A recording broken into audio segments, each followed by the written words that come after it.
Hello, everybody, and welcome to the second edition of First Things First, coming at you live with my wife from Belize. And yes, we're definitely blessed to be here. I would definitely encourage, if you're going to take a vacation, pick somebody, a place like Belize, not only because it's beautiful, but they rely a lot on tourism dollars. And so they've been really struck hard by the pandemic the last couple of years. So it's kind of nice that we're blessed enough to be able to support the local tourism industry. So just a reminder, the goal of the First Things First podcast is to introduce you to thought leaders across industry, across media, and certainly venture. And so last month's guest was Eddie Hertzman from Sourcing Journal. So if you didn't get a chance to listen to that, please take a listen. Eddie is incredibly plugged into all things supply chain, given his role. And it particularly talked about some of the innovations that are happening in the first mile of the supply chain. And if you don't get a chance to check out the podcast, some of the companies that he mentioned were Zara, Z-A-R-A, Shein, S-H-E-I-N, as well as my favorite, Public Habit. And so it's kind of interesting to see how they're leveraging the first mile to change their supply chain. Today's guest is Dave Anderson. And so Dave is the managing partner of Supply Chain Ventures. Dave is also considered by most the OG of the supply chain venture industry. Been at it a long time, and I think you really enjoy listening and learning from Dave. He's phenomenal, and I'm excited to have him here. Before we bring in Dave, I want to share a few headlines in a segment that I call the Fastest Five.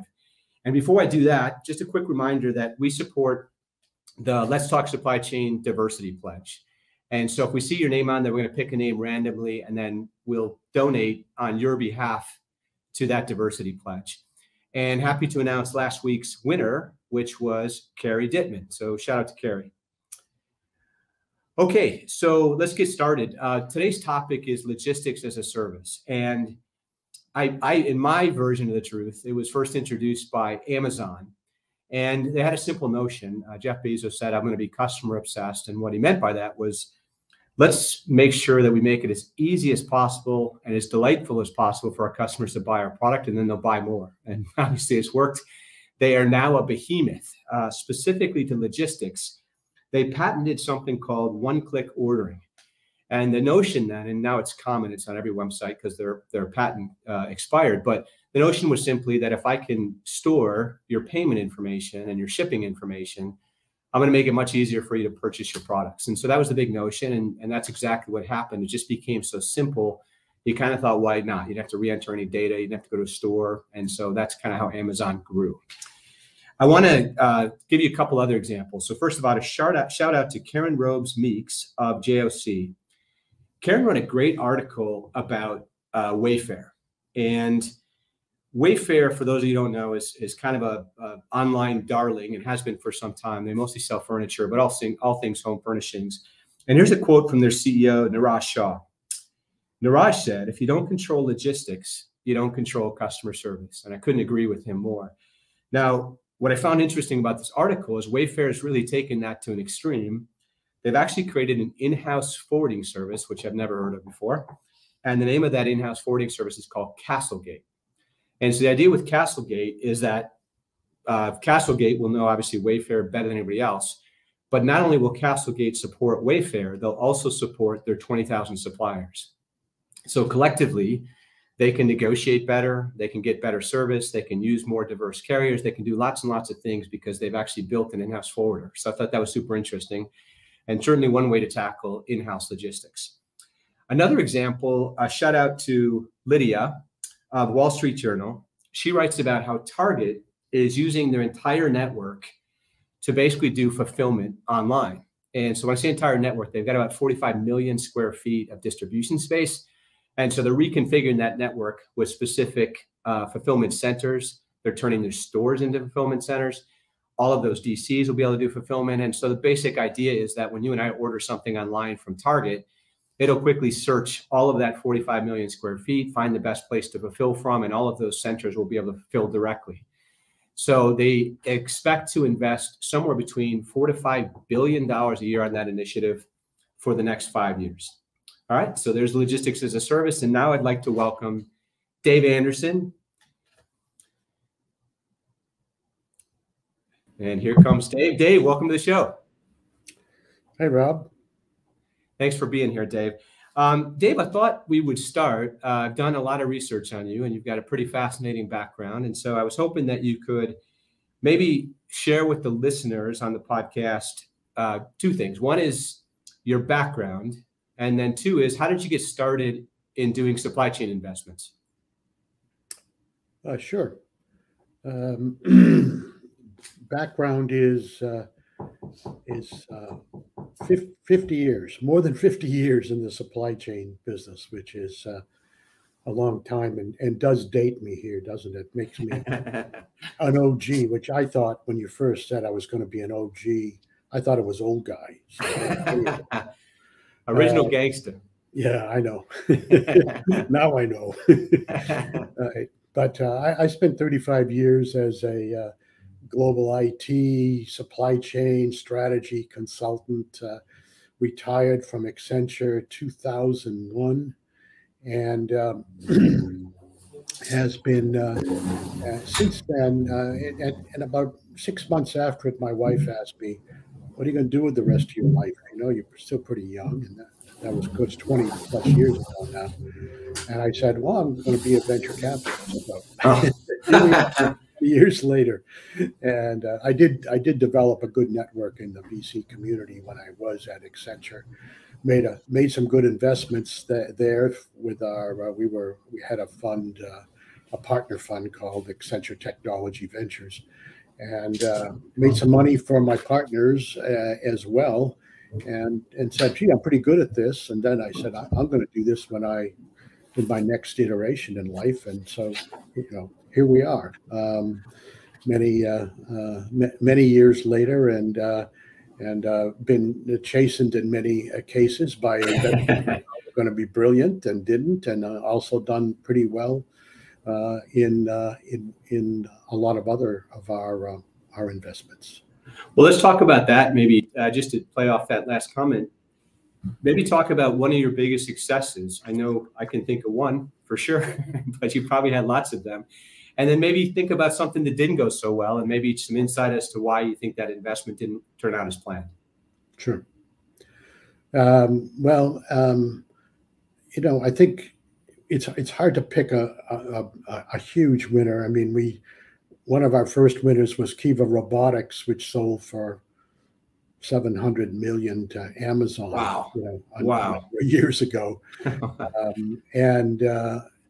and that we were very early stage in there with Bain Capital, and that obviously went very well. And then a more typical one, which does reflect on how we operate today.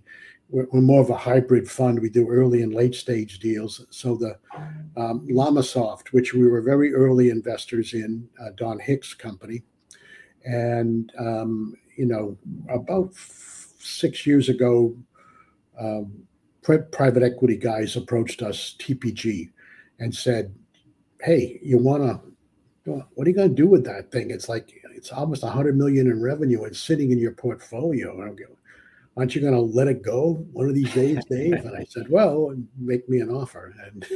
And so we stayed in. We left our money in, and which we do when private equity does buy our companies. And we continue to work on M&A and stuff like that with the company and hiring and what have you. And so that sold a few months ago. Well, actually now over a year ago. That sold to Coupa Software, and for many billions. So that's with a B. Yeah, that was a real big success, and so. But we've had our failures as well. One I'll talk about is a company that we actually took over. Myself, my partner, and of all people, Don Hicks, who was the founder of Lamasoft. Huh. We were all investors in a company that was called Supply AI, and it was doing returns logistics management for retailers.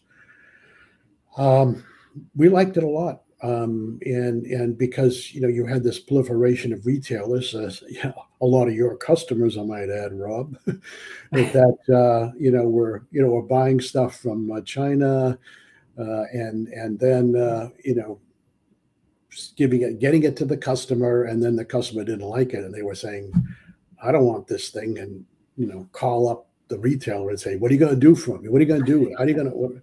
And the retailers often had no ability to really manage returns other than to say, "I'll send you a shipping label," which of course you lose the revenue from the company. So let's just say there was a problem with the founder. I won't go into detail. Who now is not welcome back in the United States, and the other VCs who were invested in it they wanted to shut the company down, and we said we like that company, and so now we own it, and interesting, investing in it for the last year, and it's doing extremely well. I won't say it's because of us; it's because of a good CEO we hired. But that's a success story out of a big failure. Rescued from the ashes. Yeah, right. Others. Well, it says a lot about your commitment, Dave, all the way through. You stayed with it, and in fact, you bought the company. So others we find a good home for, Rob. We just say we found a good home. Acquired by so and so. Doesn't say you gave it away, but yeah. That's a polite way to say it. I like that. Yeah. Well, speaking of which, Dave, so I would, just to your point, we refer to you as the OG. What are the biggest changes you've seen in the 20 years that you've been investing in supply chain? Particularly, you can maybe talk about the last 4 years, but over the course of 20 years, what are you seeing that's different now than was different when you started, or that was in existence when you started? Sure. Well, I think this is something everybody's experiencing, and I call it the demise of linear supply chains.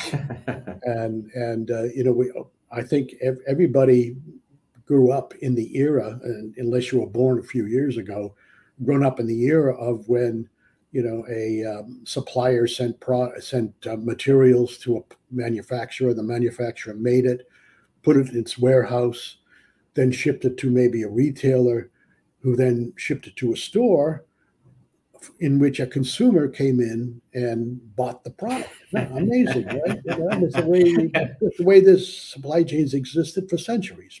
Yeah.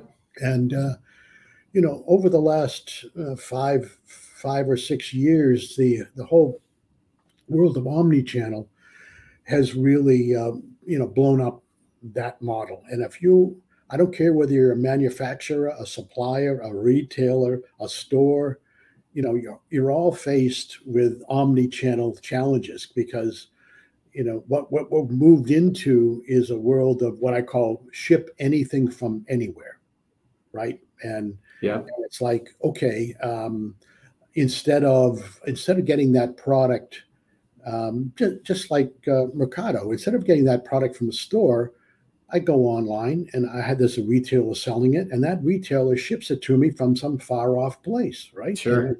It's cool, right? Great. First mile logistics, and all, and plus the last mile logistics. But omnichannel has really created havoc in supply chain execution and planning, because most of the tools things I screwed in and when I was at Accenture, iTunes, Logistics, SAP, APO, they really can't handle omni-channel distribution very well. They were all designed for the linear supply chain model. So that's become, I think, the big challenge we have today, which turns out to be a bonanza for investors like myself, who can invest in companies that are starting to look at how do I better do omni-channel, perhaps with preserving the existing legacy systems, because those systems of record are really important to the CFO in the company, saying, I need to know my inventory, I need to know my freight costs, and I don't want to rip all that stuff out. But my logistics guys are saying, I've got 10 more channels to manage, and how do I decide replenishment strategies and inventory strategies in those channels, which is actually the class I'm teaching at MIT on Friday is exactly on that subject, is multi-channel replenishment inventory strategies. So yeah, we're moving into a new world here. It's not getting any simpler, and And anybody coming into the supply chain at this point in their lives definitely going to face those challenges. Which leaves me, I've got two more questions. I'm going to ask the first one first. You talked about the supply chain used to be linear, and now it's omnichannel. How about investing? Do you think that the supply chain investment community is so hot right now because of the omnichannel? Or there's another reason that supply chain investing is no longer linear? It's also going up quickly. What do you think is contributing to the maybe possibly irrational exuberance in supply chain? Well, yeah, I lived through the one in 2000 where all those marketplaces. Don't bring that up. Yeah, right. Whoops. Oops. Yeah. Yeah. Anyway, no, I think today, what you're starting to see is the disruption getting funded, and you have sort of these two very large groups. You have the Tigers of the world and the SoftBanks and the Vistas that have multi-billion-dollar funds that will pick certain winners and put. I'll pick on Flexport, which has got $2 billion invested in it, digital broker, and that's great. I mean, SoftBank put $1 billion in, and Andreessen Horowitz just put another $1 billion in. And that's one level of investing in this space, and there's more and more of those starting to appear. GoPuff. Let's just pick on another. It's crazy delivery guy, right? I think their revenue's 2 or 3 billion a year, and their EBITDA is minus 500 million. Real great model there. Yeah.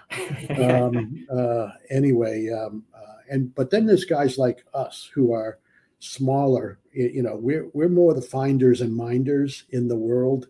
Finders and minders. We do both places now. We do, and First Mile, came into our. We do a lot of e-commerce logistics, and then you showed up, Rob, and we said, "Damn, no one's paying attention to this First Mile," and getting it out of foreign countries and getting it through customs and brokerage and carriers to move it, and that's a lot of stuff to do, a lot of stuff to manage, and so that's an example, I think, for how we look at the early stages. We're looking for areas that haven't been touched historically, but are starting to emerge, and may have a lot of logistics issues that no technology to really deal with them yet. Dave, that's a great segue. Sarah Barnes Humphrey just asked a question about, are you seeing a particular kind of tech that's getting more excitement from VCs? So you talked about maybe untapped spaces that need to be disrupted. In addition to that, is a particular type of technology. You mentioned robotics earlier in your conversation, and I would imagine AI is something you guys look at, and machine learning and the whole thing. What kind of technology gets you excited, Dave, in this space? Well, we're looking for disruptors in spaces today that are like visibility. And, great. P44, Four Kites, great companies. We were invested in MacroPoint, which we sold to Descartes. But we also think that the new world of visibility is not going to be, accumulating a lot of data from the carrier and shipper world and creating a visibility platform. It's going to be sensors, and so we've done a couple of sensor investments recently, which we think are a big time and important. I'll give a plug for one, TIVE, TIVE. Yeah, they're doing great. Yeah, they're doing really well. They just raised an awful lot of money. I can't tell you the number yet, but anyway, and we're actually playing a bit in blockchain. We do think that if you're going to get in the risk, resilience, sustainability space, you've got to have an underlying technology that's going to allow you to trace back that supplier, to the farm or wherever, the palm plantation, and so that becomes another area that we're hot on. A third is autonomous vehicles. We have investment in a company that's doing yard management, autonomous yard management vehicles, and also over the road, which we think is going to be critical to dealing with driver shortages and things of that nature going forward, and making life happier for a driver who doesn't have to, go through 18 gears every time he wants to do something. Yeah, I think autonomy and electrification, I agree that those are two hot areas. Well, Dave, unfortunately, I could talk to you all day, all week, but our time here has come to an end. That went, actually, we've got a few more minutes. I'm sorry, I'm looking at my clock wrong. I have 4 more minutes. Okay, so I have one more important question for you, Dave, before we depart. When you think about the next generation of people coming into supply chain, and you were talking to somebody who was maybe just out of college or a young person looking to enter the industry, what advice would you give them? We're dealing with this with one of my partner's sons right now, who majored in supply chain, and he really wanted to join supply chain ventures. He was like, I want to be a VC. Yeah. And we said to him, what? You should really need to go out and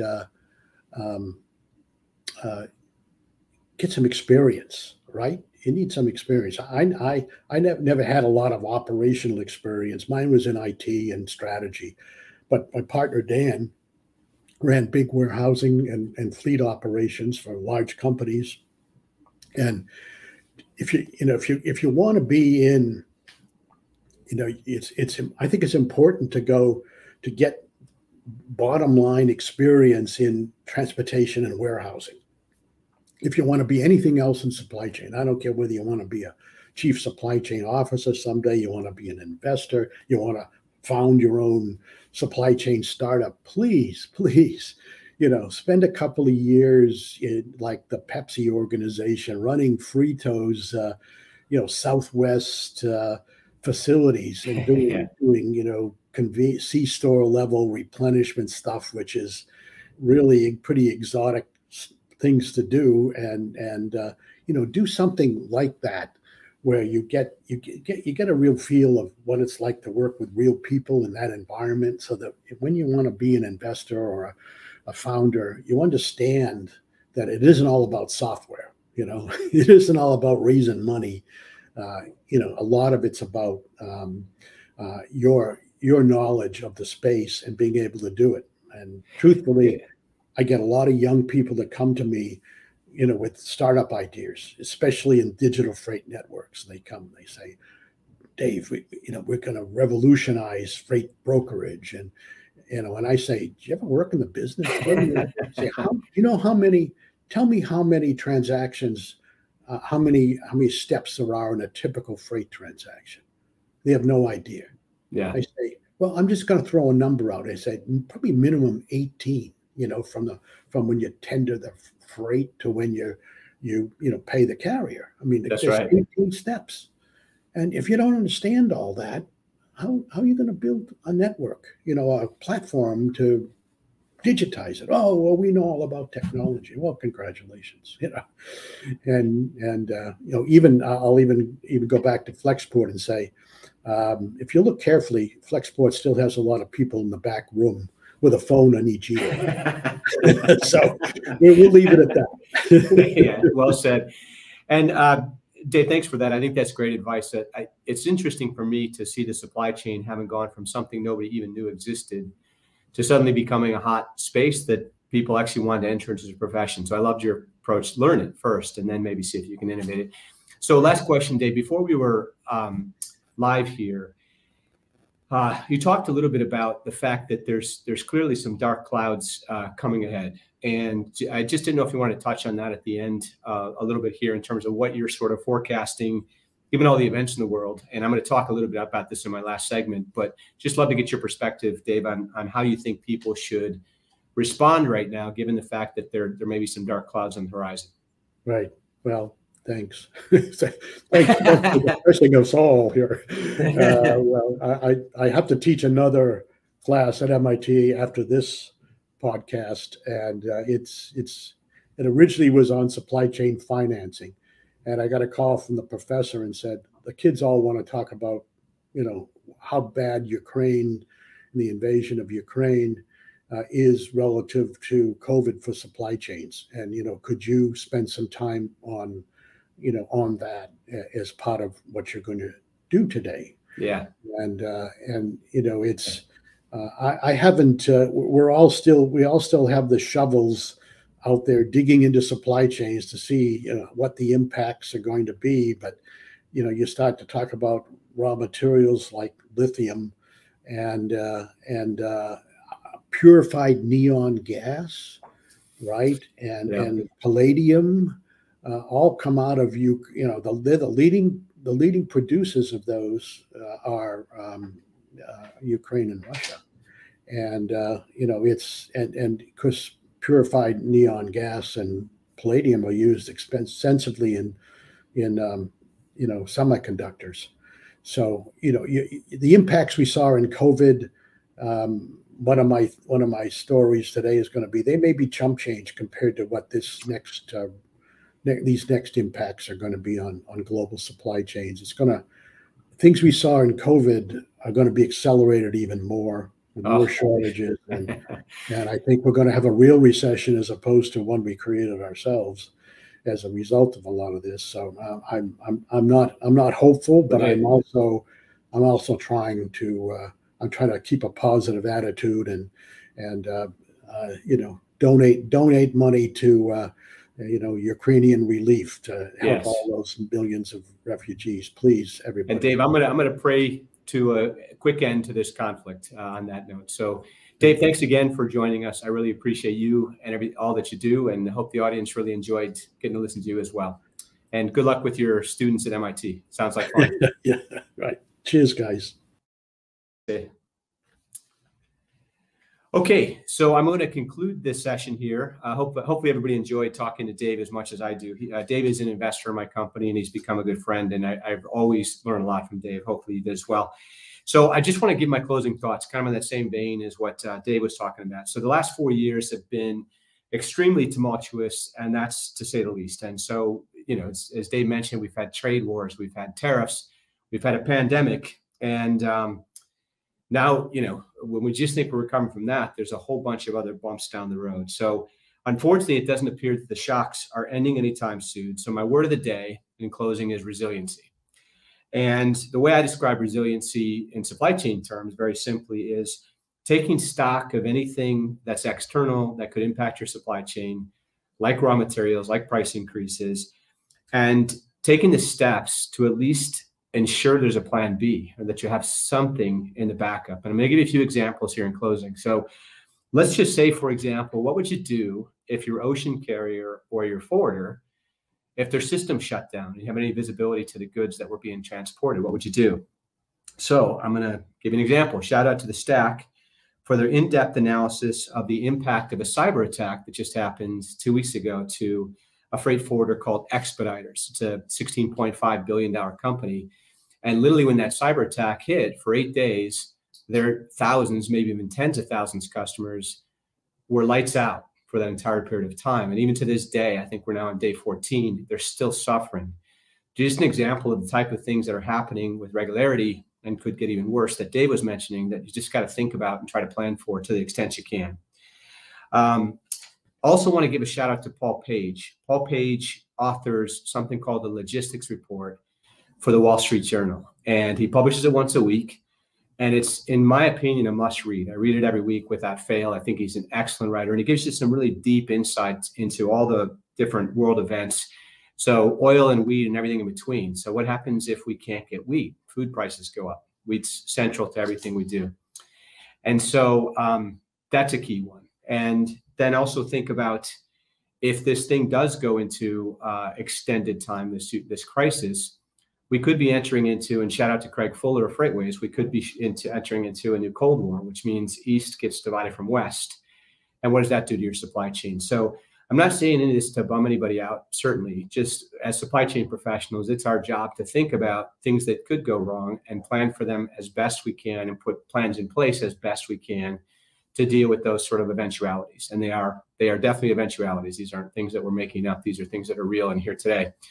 So I'll end it on that note. As always, I want to say thank you very much for participating.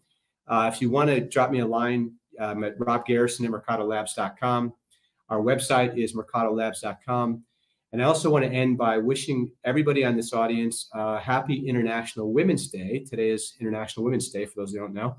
And back to our diversity pledge, if you could join me, we'll certainly contribute, as I mentioned at the top of the show. But if you could please join me in contributing to that pledge, I think it's an excellent initiative by Let's Talk Supply Chain to try to make this industry much more diverse. All right, so I hope everybody has a great week. Thank you very much, and we'll see you next month on First Things First.